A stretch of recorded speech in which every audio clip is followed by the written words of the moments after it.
அரையாண்டு தேர்வு விடுமுறை முடிந்து தமிழகம் முழுவதும் இன்று பள்ளிகள் மீண்டும் திறக்கப்பட்டுள்ள நிலையில் மாணவ மாணவிகள் பள்ளிக்கு உற்சாகமாக வருகை தந்துள்ளனர். தமிழகம் முழுவதும் அரசு மற்றும் அரசு உதவி பெறும் பள்ளி மாணவ மாணவிகளுக்கு அரையாண்டு தேர்வு கடந்த டிசம்பர் மாதம் 13ஆம் தேதி தொடங்கப்பட்டது. முதலில் 7ஆம் தேதி முதல் தொடங்கி நடைபெறுவதாக இருந்த நிலையில் சென்னை, திருவள்ளூர், காஞ்சிபுரம், செங்கல்பட்டு உள்ளிட்ட 4 மாவட்டங்களில் பெய்த கனமழையால் தேர்வுகள் தள்ளி வைக்கப்பட்டு பின்னர் நடத்தி முடிக்கப்பட்டன.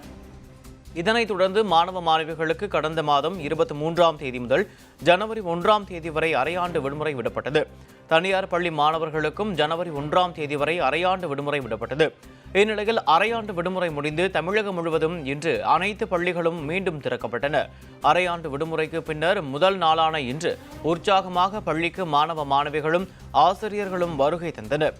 இதனிடையே வரலாறு காணாத வெள்ளம் பாதித்த திருநெல்வேலி, தென்காசி, கன்னியாகுமரி ஆகிய மாவட்டங்களைச் சேர்ந்த 6ஆம் வகுப்பு முதல் +2 வரையிலான மாணவர்களுக்கு வரும் 4ஆம் தேதி முதல் 11ஆம் தேதி வரை அரையாண்டு தேர்வுகள் நடைபெற உள்ளன.